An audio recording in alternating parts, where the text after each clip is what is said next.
Welcome to Tucker Carlson. Today, things have changed so fast in the United States that it's hard to understand exactly what is happening. And one of the reasons it's hard to understand what's happening is that we don't have words for what is happening.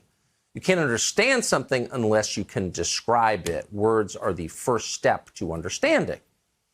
So the country began to change in very obvious ways right around the time George Floyd died, Memorial Day 2 years ago in Minneapolis. And all of a sudden, you saw large groups of people acting in what seemed to be perfect synchronicity with one another as one, and then trying to enforce a uniformity of opinion on the rest of the country. And the rest of the country, for the most part, went along with it. Nothing like this had ever happened in America, certainly not in our lifetimes. What were we watching? Something new and different, for sure, also something self-evidently threatening to our most basic freedoms and to our human dignity. So what was it? Well, it wasn't really until December of 2021, in a broadcast of the Joe Rogan Experience, that a doctor called Robert Malone described in words what we may have been watching. Here was that clip, which instantly became famous. What the heck happened in Germany in the 20s and 30s? You know, very intelligent, highly educated population, and they went barking mad. And how did that happen?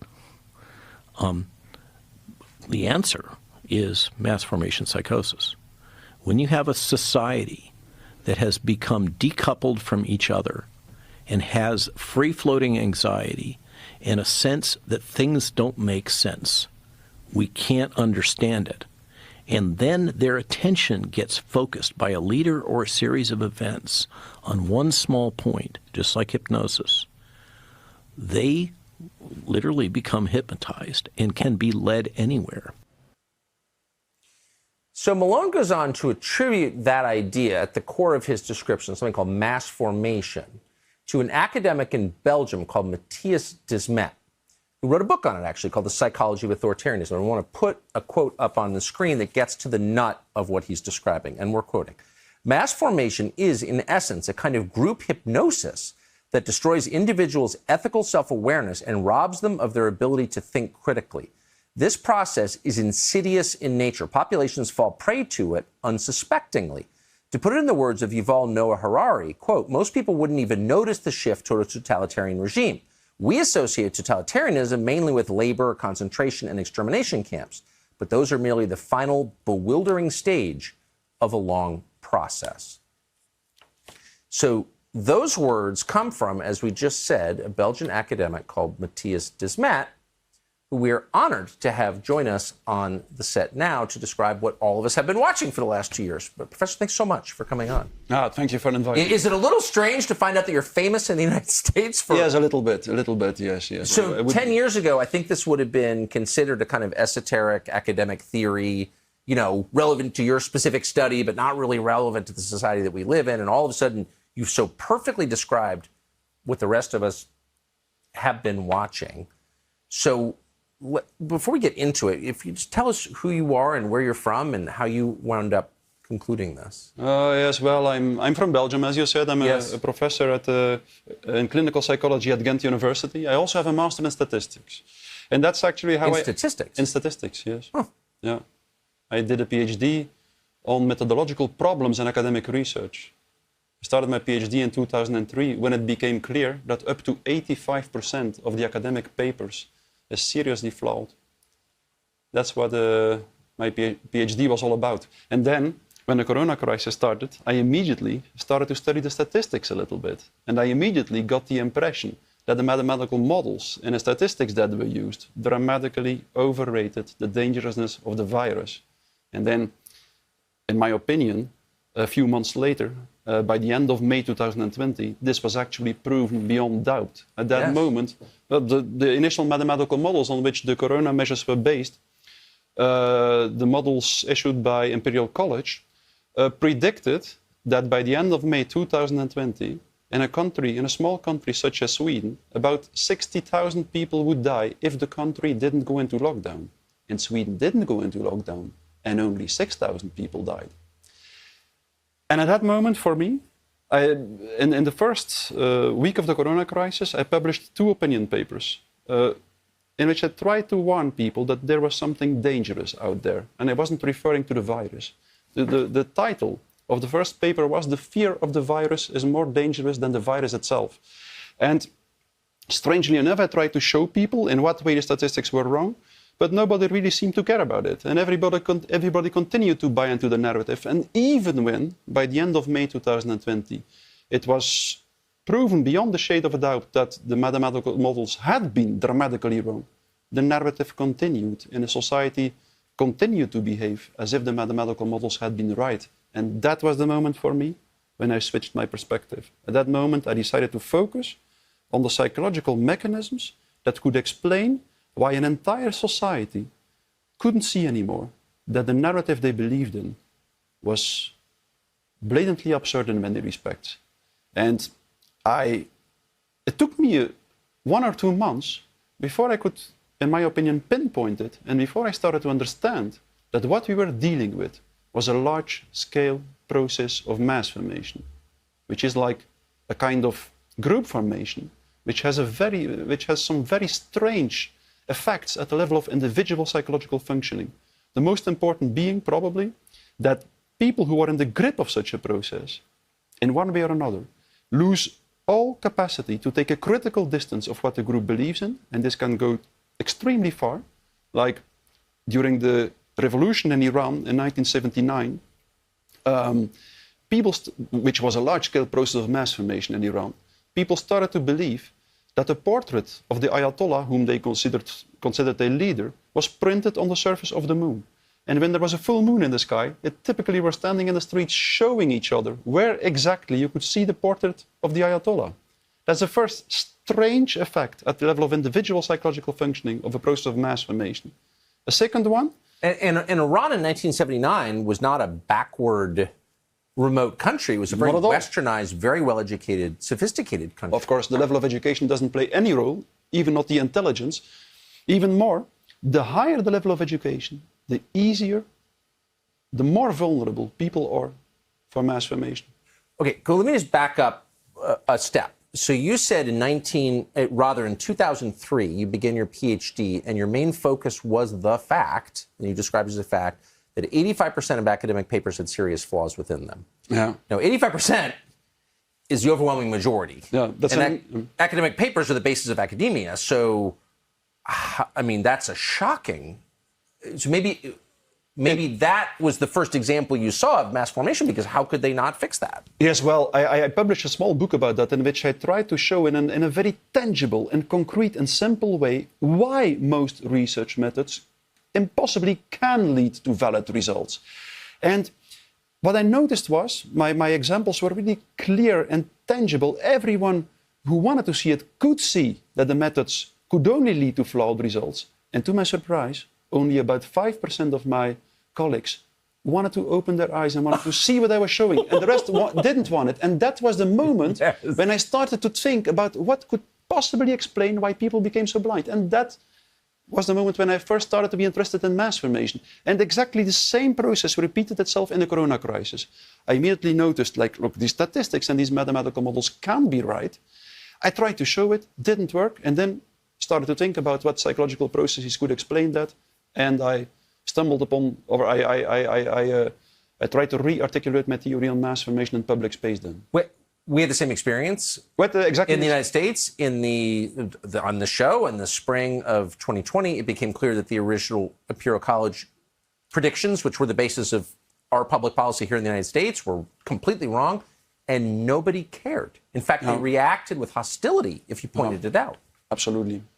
So just the predicate here, the background. You pointed to 1979 as an example where this happened in another country with a large group of people. Mm.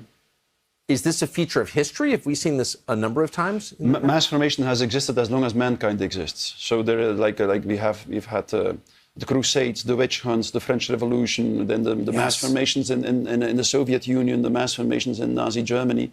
So it has existed as long as mankind exists, but for a specific reason, the mass formations became stronger and stronger and stronger throughout the last few hundreds of years. And that's interesting because in the first half of the 20th century, the masses became so strong that, led by certain leaders, they could seize control of the state apparatus.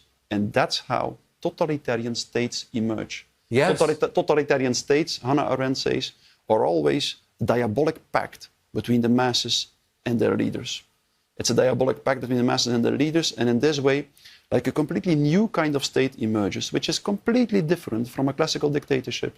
In a classical dictatorship, there is a small group of people, a dictatorial regime, who has such an aggressive potential that people are so scared of them that they can impose unilaterally their social contract to society. Yes. But the totalitarian state emerges in a completely different way. In a totalitarian state, there is first the process of mass formation, which is a process through which a certain part of the population, usually about 30%, fanatically starts to believe in a certain ideology. And this phenomenon can be created artificially through indoctrination propaganda. And just to pause, you think that number can be as low as 30%? Yes, usually it is not higher than 30%. Yes. That's scary. That's scary because, yes, but there is always 60 or 65% of the people who do not really go along with the narrative, but who will never speak out, who will always choose the easy way and go along with the people, with this group of people that seems to have the loudest voice. And that's why in the end, up to 95% or even sometimes even more, go along with the totalitarian narrative, with the narrative that led to the mass formation. And there is then an additional 5% that doesn't go along with it, that tries to speak out. And that's extremely important. If you understand the mechanism of mass formation, if you really understand it, then you know what this small group should do. If it makes the wrong analysis, it will be destroyed in the end. The chance is very high that it will be destroyed. If it starts from the correct analysis, it will survive. That's why it is so extremely important to understand how this mechanism works. Because I've just mentioned that mass formation makes individuals completely blind for everything that goes against what the group believes in. But there is two other characteristics that are also extremely important. And the first one is that when people are in the grip of mass formation, they seem to lose all awareness of their individual interests. They are prepared to radically self-sacrifice. That's extremely strange. And then the third characteristic, which is the most problematic, is that people in a mass formation become radically intolerant for dissonant voices. Yes. And in the ultimate stage of the mass formation, they will typically start to destroy everyone who doesn't go along with the masses, and they will do so as if it is their ethical duty to do so. To refer to the revolution in Iran again, I was talking to this woman in Iran, Shoreh Fishtali. This conversation is available on the internet. And she told me how she has seen with her own eyes how in the last stage of the mass formation, a mother reported her son to the state, how this mother hung the noose around the neck of her son when he was on the scaffold. And when he was hung, she claimed to be a heroine for what she had done. That's the end stage of mass formation. And this end stage... A mother killing her own son. Yeah.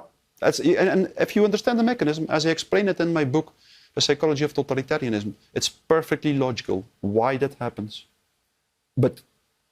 And that's why it is so extremely important. This last stage of mass formation can be prevented if the small group who doesn't go along with the mass formation makes the right choice. It has to make the right choice. And then this choice has everything to do with whether it will choose to speak out or whether it will remain silent. If it doesn't speak out, it will be destroyed because the masses will move to the last stage. So it's just quintessential for this group to continue to speak out in a honest, sincere way. And all this follows from the mechanism of mass formation. If you understand it, you will see why the people who do not go along with it have to speak out. And that's what I explain in my book. How we'll have this phenomenon of mass formation, which is a kind of group formation, emerges under very specific conditions. So like the first and the most important condition is always that many people have to feel disconnected from their natural and social environment. And that was definitely the case just before the corona crisis started. The number of lonely people peaked. Up to 40% of the population worldwide reported not to have one meaningful relationship and to only connect to other people through the internet. And from this follows the second condition. If people feel disconnected from their natural and social environment, they will typically start to struggle with lack of meaning making. To give an example from the situation just before the corona crisis, 60% of the people worldwide reported that they considered their job to be a so-called bullshit job. That means a job without purpose or meaning. And in this state, if people feel socially disconnected and they feel a lack of meaning making, they will typically start to suffer from something very specific at the affective level. They will feel confronted, they will be confronted with so-called free-floating anxiety, frustration, and aggression. That means a kind of anxiety, frustration, and aggression that is not coupled to a mental representation, a kind of anxiety, frustration, and aggression in which people don't know what they feel anxious, frustrated, and aggressive for. And that state is extremely aversive. If you feel anxious and you don't know what you feel anxious for, you have the feeling that you cannot control your anxiety. If you feel frustrated and aggressive and you don't know what you feel frustrated and aggressive for, you cannot take it out to someone, and all the frustration and aggression piles up in your psychological system and leads to a certain very aversive tension. And in this state, if the population is in this state, something very specific might happen. If under these conditions, a narrative is distributed through the mass media, indicating an object of anxiety, and at the same time providing a strategy to deal with that object of anxiety, for instance, the lockdowns to deal with the virus, concentration camps to deal with the Jews, witch hunts to deal with the witches, and so on. If under these conditions, a narrative is distributed, disseminated through the mass media, indicating this object of anxiety and a strategy to deal with it, then there might be a huge willingness to participate in a strategy to deal with the object of anxiety, no matter how absurd this narrative is. Simply because, in this way, people feel that they can control their anxiety. They feel that they have something to direct their frustration and aggression on. So that's the first extremely important step. And then follows the second one, which is the really dangerous step. Because so many people participate at the same time in the strategy to deal with the object of anxiety, they feel connected again. It is as if their loneliness disappears. They feel full of solidarity. And that's the point. They have the feeling that they fight this collective, heroic battle with a virus, and they will consider everyone who doesn't go along with them as an egoist, as someone who lacks all solidarity. And that, in itself, the strange thing is, you could say, well, what's the problem? People felt lonely, and now they feel connected again. So what's the problem? But there is a problem. Because in a mass is a group that is formed not because people connect to each other. A mass is a group that is formed because each individual separately connects to the collective, meaning that the famous solidarity of the masses is never a solidarity with other individuals. Right. It's a solidarity with the collective. And the longer the mass formation exists, the more everyone demands that everyone sacrifices all his personal interests for the collective. And that's exactly the reason why, in the corona crisis, for instance, everyone was talking about solidarity. And at the same time, we accepted that if someone got an accident on the street, we were no longer allowed to help him. At the same time, we accepted that if our father or mother our parents were dying somewhere in a nursing home, that we were no longer allowed to visit them. So it was everyone had to sacrifice everything for the sake of the collective. So mass formation is extreme collectivism. It's extreme collectivism. It's the balance between individualism and collectivism that goes completely in a direction. But there's no actual, but at the same time, the people who encourage it discourage the formation of individual relationships between people. Always. So the government in this country, the Biden administration, was encouraging children to turn in their parents to law enforcement if they said something that deviated from the corona narrative online. No. So they're breaking apart solidarity between people. Of course. Of course, there's always a feature of it. The strange thing is that this happens spontaneously. In every group which has an extremely strong group identity, all the energy will be sucked away from the bonds between the individuals. For instance, in a military commando, if they have to do something dangerous, they will typically demand that there are no sexual relationships between the members of the group. Right. Simply because this relationship between the members, this strong relationship, could threaten the group in a dangerous situation. Right. These members could choose for each other instead of for the group. So that happens in every group with a very strong group identity. Spontaneously and in a mass to an extreme extent. In a mass, all solidarity, all the love between the individuals is sucked away, and it's all injected in the love between the individual and the collective. And that's why in the end, even the strongest bond, the bond between a mother and her child, completely impoverishes, and even mothers report their sons to the state and get them killed if they feel that they are not loyal enough to the state. So it's a natural. It's a psychological process that is very logical, but that is extremely dangerous. And that's exactly why we have to try to understand it, and we have to try to understand what we can do about it. So what we can do about it, first of all, the hair on my arms is standing up because you've so precisely described what we've all just seen. I mean, precisely. Because it sounds like this is a feature of human nature. People are this way, always. Can you think of examples where mass formation was stopped before it became totalitarianism by a small group of people standing up and saying no? Oh, definitely. The first totalitarian systems in history were the Soviet Union and Nazi Germany in the first half of the 20th century. But there were trends towards totalitarianization at several places in the world. And in most places, they stopped. Well, all through Europe. Yes, they stopped. And the problem in the Soviet Union and in Nazi Germany was that the resistance, at a certain moment, decided to go underground and to stop speaking out in public space. That happened in 1930 in the Soviet Union and around 1935 in Nazi Germany. And within 6 months, in both countries, the destruction campaigns started.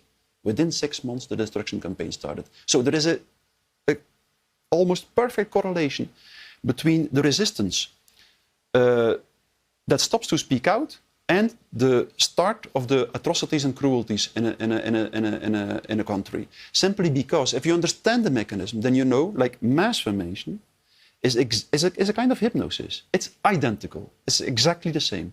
In a hypnotic procedure, there is someone, a hypnotist, who focuses the attention of someone else on one aspect of reality, for instance, an object that is swinging on a chain or something. And once the attention is focused on that one aspect of reality, all the rest of reality disappears. All the rest of reality, it is as if the rest of reality doesn't exist anymore. And this mechanism is extremely strong.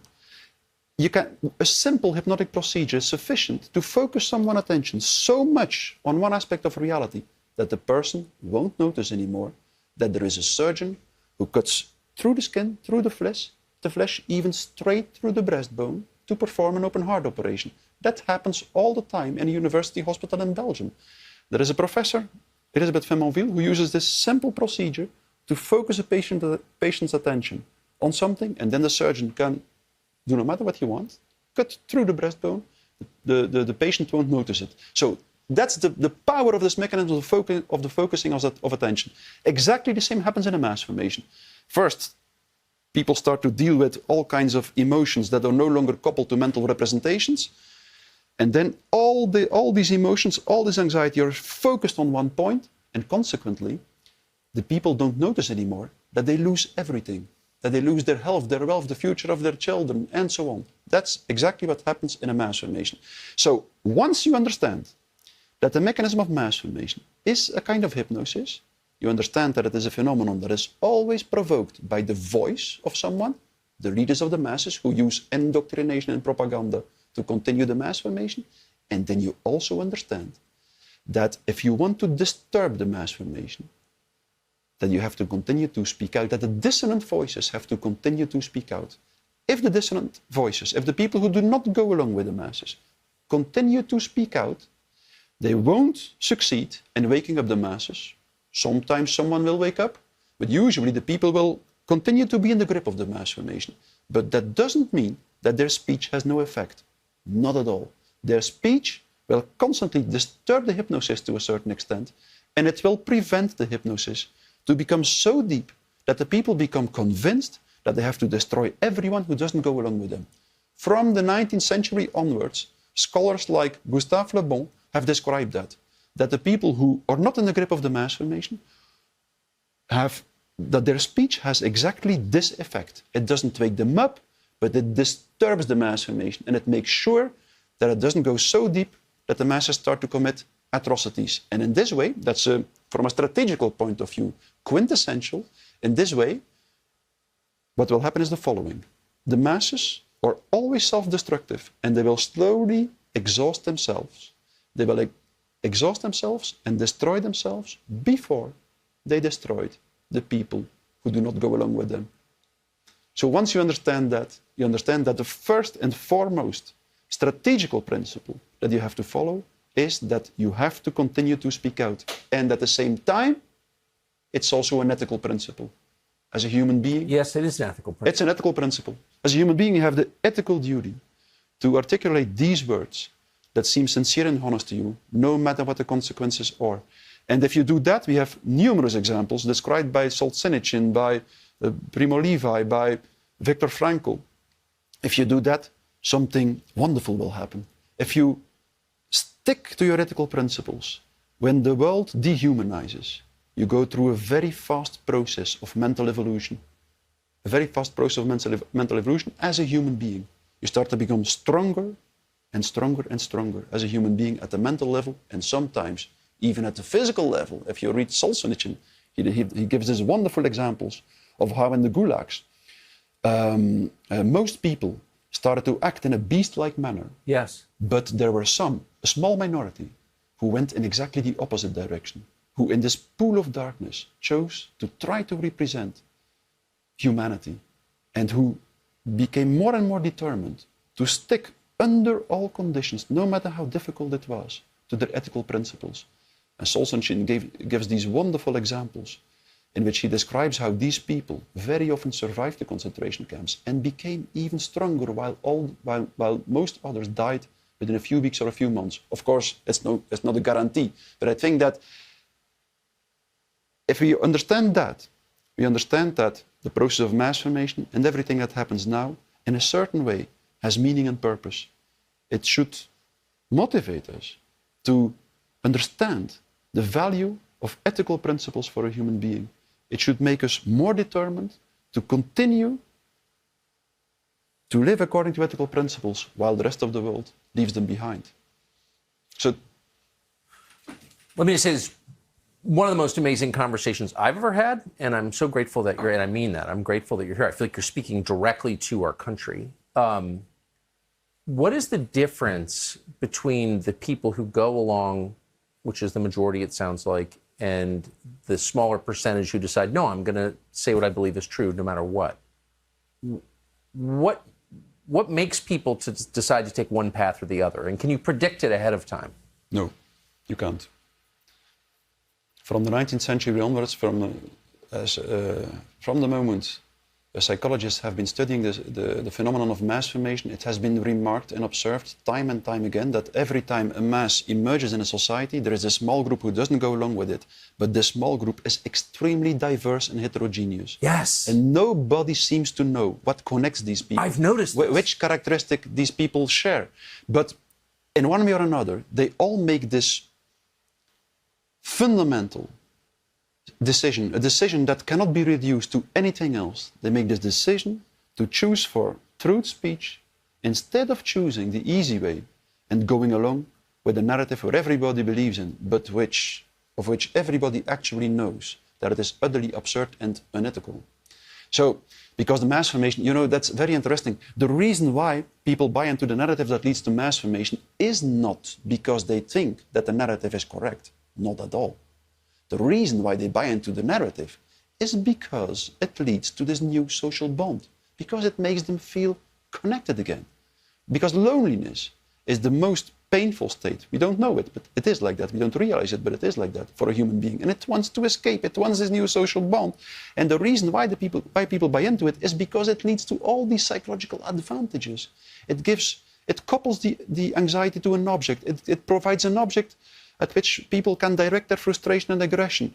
It leads to this new connectedness. So that's the reason, this new social bond and the affective advantages is the reason why people continue to go along with the narrative, no matter how absurd it becomes. We could even say more. It's just the same like people in a football stadium all sing the same song, not because they think it's the most beautiful song in the world. No, it's because the song connects them with the other people. And And you could even say more, the more absurd the measures become, for instance, the corona measures, the more they will be applauded by this part of the population that is really in the grip of the mass formation, simply because the measures have the function of a ritual. And what is a ritual? Ritualistic behavior is always behavior that has no pragmatic meaning, and that demands a sacrifice from the individual. A sacrifice through which the individual shows that the collective is more important than itself. So people, without knowing it, we live in a time in which we think the materialist view man in the world believes that rituals have no meaning and no function, but they are essential for us. And in totalitarianism, without knowing it, people engage completely in rituals, but they don't realize it. And these rituals are rituals of death. People blindly sacrifice everything just to escape their profound feeling of social atomization, to escape their profound feeling of loneliness and disconnectedness. It's a kind of suicidal ritual that is committed. And that's exactly why many people expected that if the corona measures became more absurd, that people would start to wake up. But that usually didn't happen. No, simply because people don't understand that unconsciously these measures have the function of a ritual. And the more absurd they are, the purer they fulfill their function of a ritual. That's exactly right. The more unlikely, the more compelling. Yeah, indeed. So then you have to get, I think this is, again, one of the most amazing conversations I've had ever. But it does raise the question of motive. Like, why did Robespierre do that? Why did Lenin do that? Why did Hitler do that? Why did our own government, not all of whom are evil, a lot of good people, why did they do this? Yes, we have answered the question, I think, why the population goes along with the narrative. Yes. Because there are all these psychological problems and they are solved by the mass summation. But the second question is, why does the elite do it? Yes. and I think throughout the last few hundreds of years, we have seen two things developing alongside each other. On the one hand, the population got in a state where it became more and more vulnerable for mass formation. And this simply has to do with our mechanist, rationalist view on man in the world. Something in our rationalist, scientific ideology disconnects people from their social natural environment. That's what I describe in detail, really in detail, in the first 5 chapters of my book. I describe how it is our obsession with rational understanding, our delusional belief that the mystery of life, the essence of life, can be understood and reduced to the categories of our own rational thinking. It's that delusional belief of the human being that disconnects it from its environment more and more and more and more. And that's exactly the reason there was more and more disconnectedness in the population. That led to the mass formation, which became stronger and stronger and stronger, and in the end made it so strong that totalitarian states could emerge. But at the same time, another process happened at the level of the elite. This mechanist, rationalist view on man in the world created a new elite. An elite which rationally tried to understand the psychological processes in a society and then used this rational understanding to manipulate and control the population.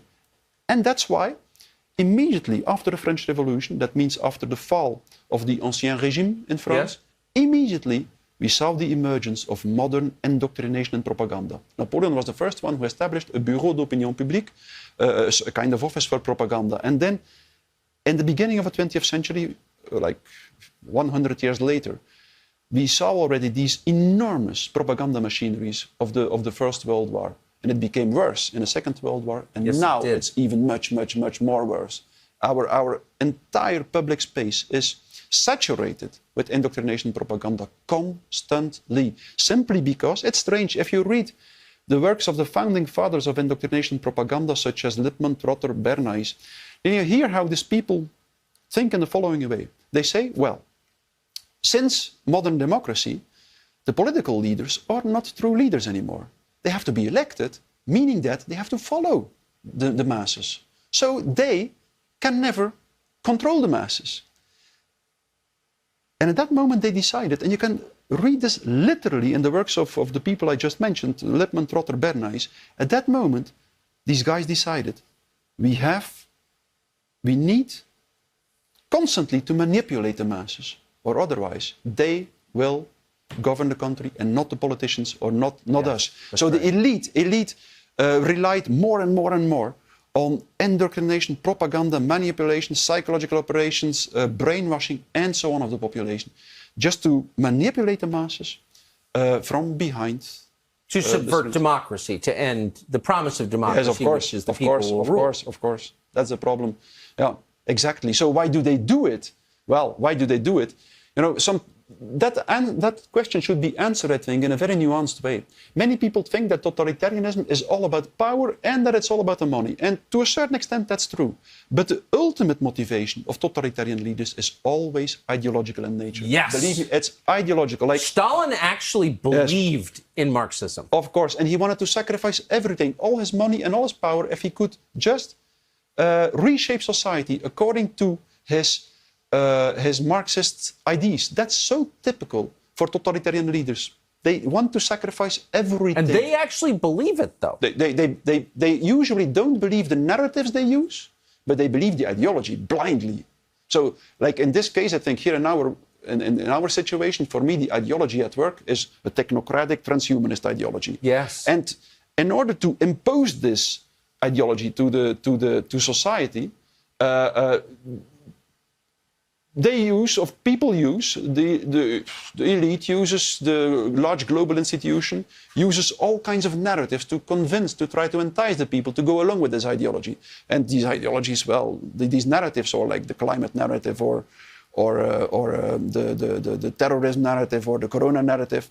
And usually the totalitarian leaders usually don't believe, they fanatically believe in their ideology. They really believe that their technocratic transhumanist ideology will create like a new paradise for the human being. But they usually don't believe the narratives they use. Right. They believe so blindly and fanatically in their ideology that they think it is justified to lie, cheat, and manipulate the population, to convince them to accept all these ideological changes they try to impose to society. So we have to distinguish, I think, if you ask the question why they do so, in the end, I really believe they do so because they believe they have this obsessional drive to impose their ideological fiction to society. That's the root cause, I think, or the root motivation of totalitarian leaders. And I know that's not very popular. Most people prefer to believe that it's all about the money. Because I know some of them, and I agree with you 100% that there's a sincerity at the bottom of it. So how far along is the West in what appears to be this move toward totalitarianism? Well, you know, in 1951, Hannah Arendt said that we've seen the collapse of fascist totalitarianism, she said, and we will soon witness the collapse of communist totalitarianism. But she said a new totalitarianism will emerge, the ultimate totalitarianism, and that is the technocratic totalitarianism, a kind of totalitarianism which is not led by gang leaders such as Stalin and Hitler, but which is led by dull bureaucrats and technocrats. And I think Hannah Arendt wrote that in 1951? In 1951, she wrote that. I mention it in my book. And that technocratic totalitarianism is the ultimate manifestation of the kind of ideology I just referred to, this kind of materialist, mechanist ideology, which believes that the entire universe is like a set of elementary particles, atoms and molecules that all interact with each other according to the laws of mechanics, and that can be perfectly understood in a rationalist way. If you start from such a view on man and the world, then the logical conclusion is that this universe machine and this machine-like society should be led not by democratically elected politicians, but by technocratic experts who possess the rational knowledge to make the machine run as smoothly as possible. So that's the delusional belief of the technocratic system. It's a logical consequence of our rationalist, mechanist view on man and the world. That's as we have to. The real enemy, for me, is not the elite. It's that ideology, that rationalist view on man and the world, that on the one hand created a new kind of population which was so vulnerable for mass formation, and on the other hand created an elite which delusionally started to believe that it could manipulate, cheat, control, tried to steer everyone in society. So that at the root cause of the problem is this mechanist ideology, which always presents itself as science, but which has nothing to do with science. But how did you, I mean, given your job description, I mean, you're a prime candidate for believing that. Everyone in your world believes that. Why don't you believe that? I have no idea. I was never I had never a great talent to believe what other people believed. In one way or another, I always try to think with my own head. And I think like, well... What did your parents do? Like, what world were you raised in? Were you told it was important to think for yourself? I will tell you something about my parents. My father didn't want me to go to university because he said, you will see, he said, the institute that pretends to represent the truth in society, you won't find much truth there, he said. And so I decided to go to university against his will. Had he gone to university? No, but he was a very intelligent person who read a lot, really a lot, every day in the morning and the evening, but who had like a contempt for all kinds of degrees, academic degrees. He said like the only reason why you should gather knowledge is because you have a passion to know, a real passion for knowledge, and not because you want to have a certain degree. And he also, in his opinion, a human being had to work with its hands and then also read and learn something in its spare time. I think I would like him. Maybe, yeah, maybe. So, but I went to university, and actually now that when I became a professor, I could understand them more and more. I'm happy that I went to university, but I'm also disappointed. I don't think that. Well, maybe that applies to society in general, but I don't think that most people are motivated by a search for truth. No. How you become very public with these views, and the response to them, at least online, has been enormous. And you become famous in this country anyway. I have no idea how you're regarded in Belgium, but how do your colleagues at the university feel about what you've said? Most react in a very defensive way. I have to say that the dean reassured me that I had the right to express my opinion. It was clear that they were not happy with it, but I was not fired or something. But even before the corona crisis, well, most people at university were already angry with me, just because I exposed the problems with research in a way that most of them didn't like. So for me, I was well prepared for the corona crisis in many respects. I was used to swim against the tide. No. So everything about, or virtually everything about, our response in the West to corona has been exposed as incorrect, at best, fraudulent at worst, right? So we know how wrong everybody was. Does that change the public's mind? I don't think so. Maybe for a small percentage of the people, it changes their mind, but most of them, in a strange way, will continue to buy into the narrative for the reasons that I just mentioned. And then the problem is that there's this phenomenon of mass formation.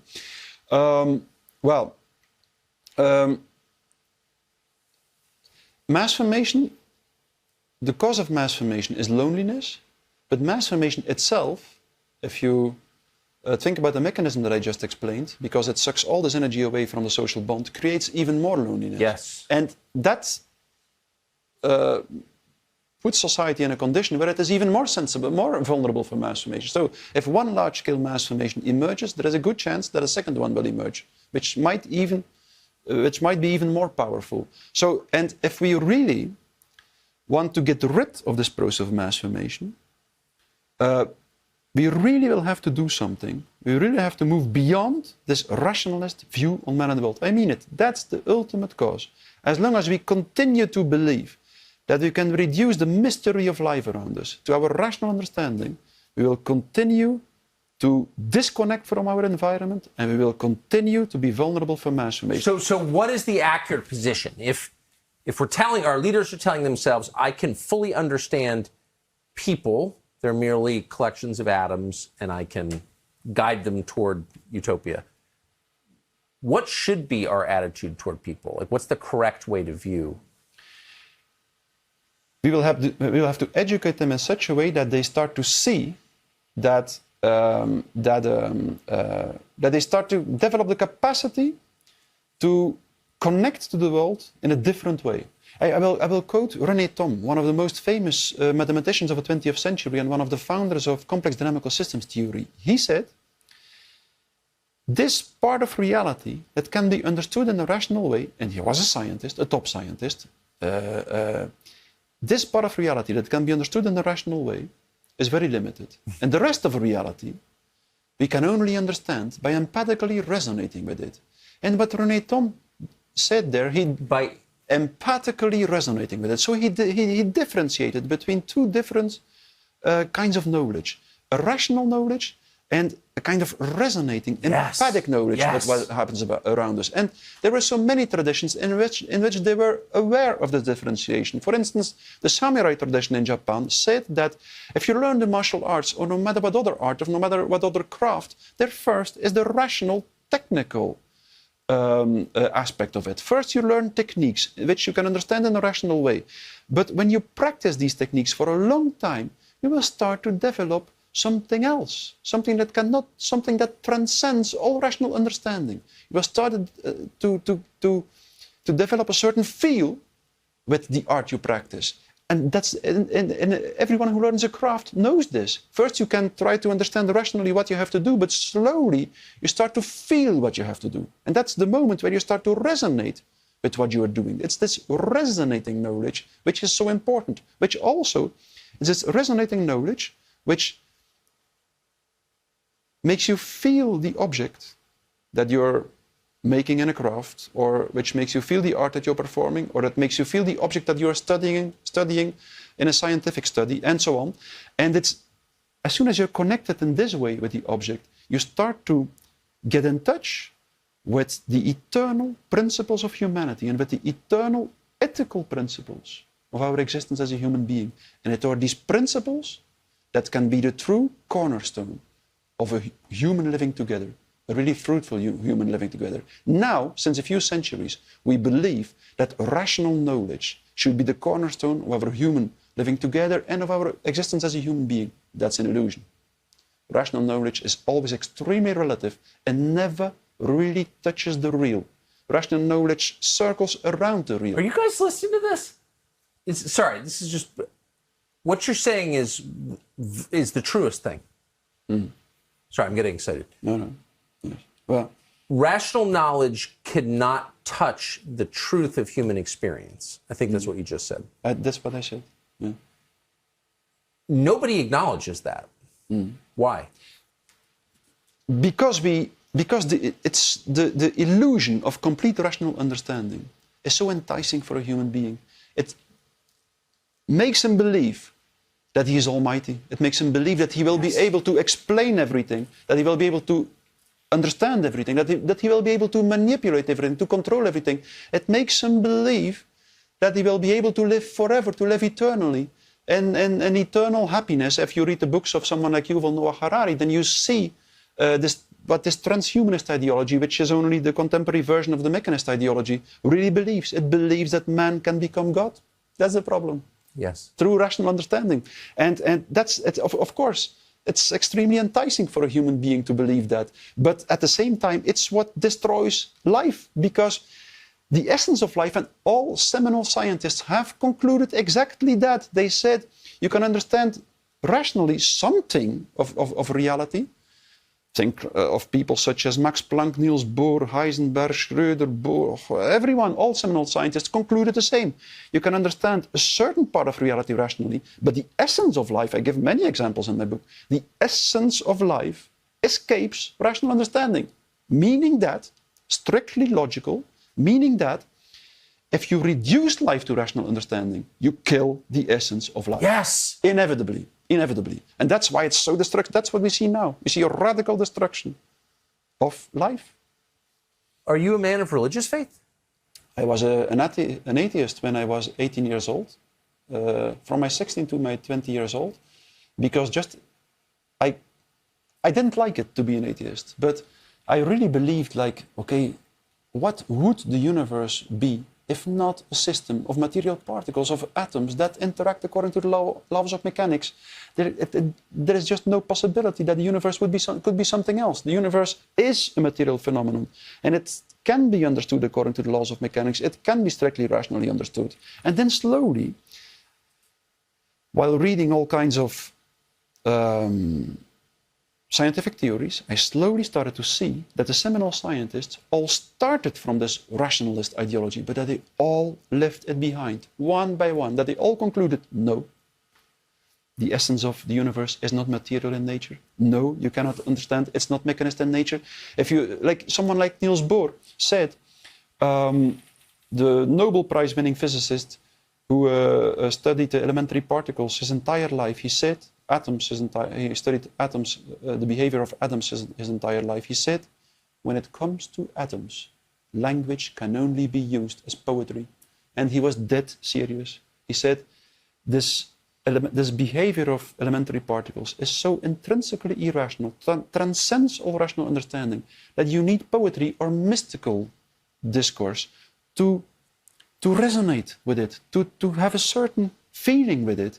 And for me, it took me until I was 35 years old when I dived deep into the mathematical basis of complex dynamical systems theory before I suddenly started to see that what we call reality, what we call the facts, simply are not rational. They are not rational. Complex dynamical system theory, and that's a paradox, it's paradoxical, but it's what complex dynamical systems theory shows. This theory shows in a strictly rational way that the essence of life is irrational. Literally, that all complex dynamical phenomena in nature, and that's most phenomena in nature, behave like an irrational number in mathematics. They are unpredictable. For instance, a complex dynamical system such as convection patterns and turbulence in fluid or gas can be described by a mathematical formula, by the Navier-Stokes equations. But even with these equations in your hand, you cannot predict 1 second in advance how this convection pattern will behave. So that this completely breaks the illusion that we would ever be able to really predict life. We will never be able. Our rational understanding stumbles upon an absolute limit. And it's beyond that limit that the essence of life situates. It's the mystery of life, transcends rational understanding. And if you continue to build that wall around you of logical reasoning, because logical reasoning is really building a wall around you. You connect the one logical idea to the other, and in this way you isolate yourself from your environment.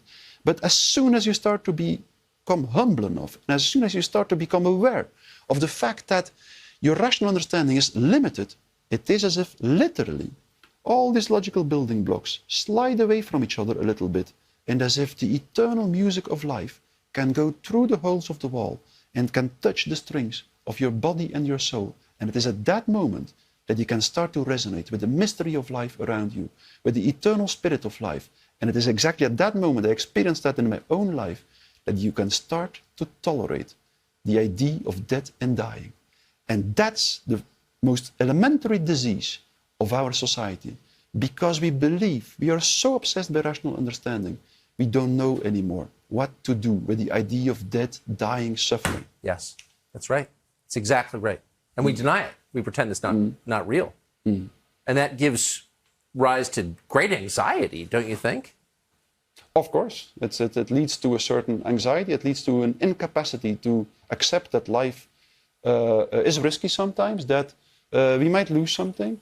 It leads to, in a strange way, at the same time, people reduce this life to something complete, or the rationalist ideology reduces this life to something completely meaningless, to a biochemical process in our brain or through a biochemical process in our body, and at the same time we cling to this life as if it is the only thing that counts. So that's a paradox. That's Yes, a paradox, it is. of course. It is. Yes, it is a paradox. So where did it lead you from atheist to what?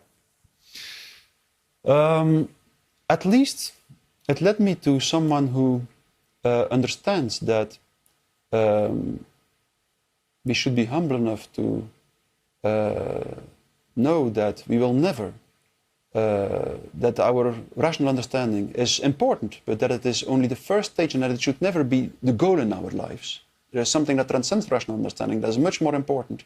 And I also believe that it made me,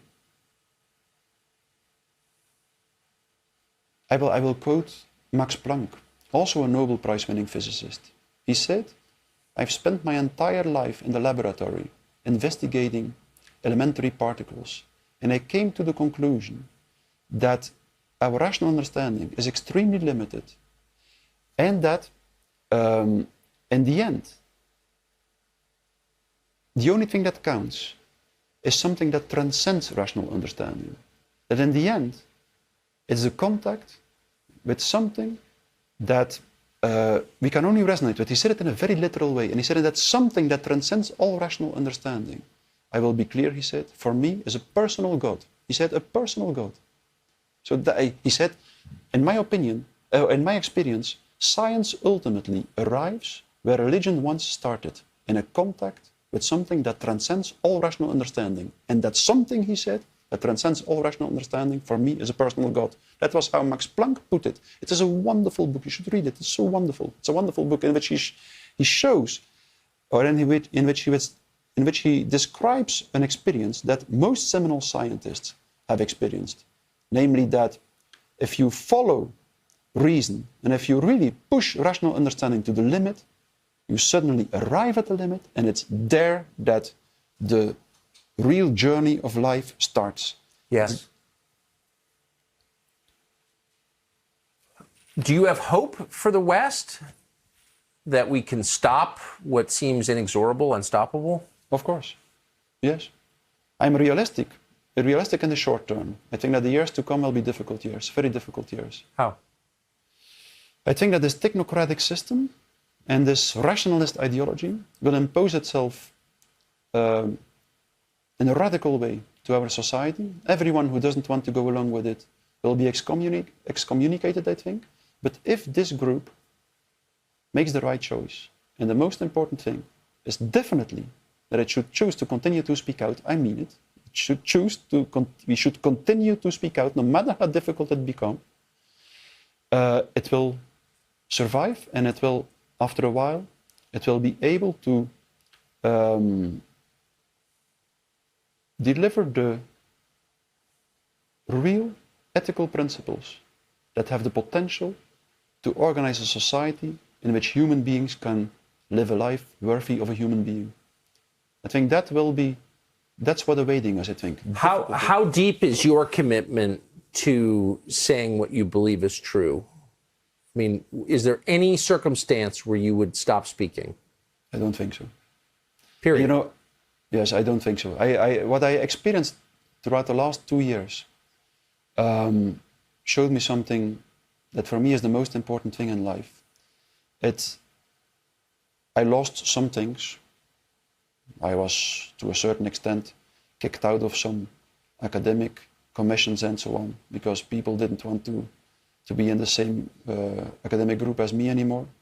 But the more I continue to speak out, and I always try to do so in a calm and quiet way, I think that's important. Yes. We should try to speak out in a sincere and honest way, not because we are convinced that we are the only ones who know the truth or something. No, just because we want to live up to this ethical duty of articulating the words that, to the best of your own understanding, are true words, sincere words, and honest words. And while I try to do so time and time again throughout the last 2 years, or 2.5 years, I started to feel that like a soft, warm power become stronger and stronger in myself. Yes. And I started to feel that we indeed might lose a lot, But we shouldn't care too much about that. We should make sure that we don't lose the only thing that is really important for a human being. And it is exactly this feel with the eternal principles of life, with the eternal, you can call it no matter what you want, with what transcends all rational understanding, with truth. The truth. That's the only thing that we should really care of and make sure that we don't lose it. All the rest is of secondary importance, I think. Really a remarkable conversation, and I want to thank you for coming all this way to have it with us. And I hope this is seen by, as many people as can possibly see it. Thank you very much for inviting me. Well, thank you. That's heartfelt. For listening to me. Remarkable. Mattias Desmet, an amazing man. Tucker Carlson is the name of the show. 3 episodes a week on Fox Nation. Of course, we'll come back and see you every weeknight at 8 p.m. on the Fox News Channel.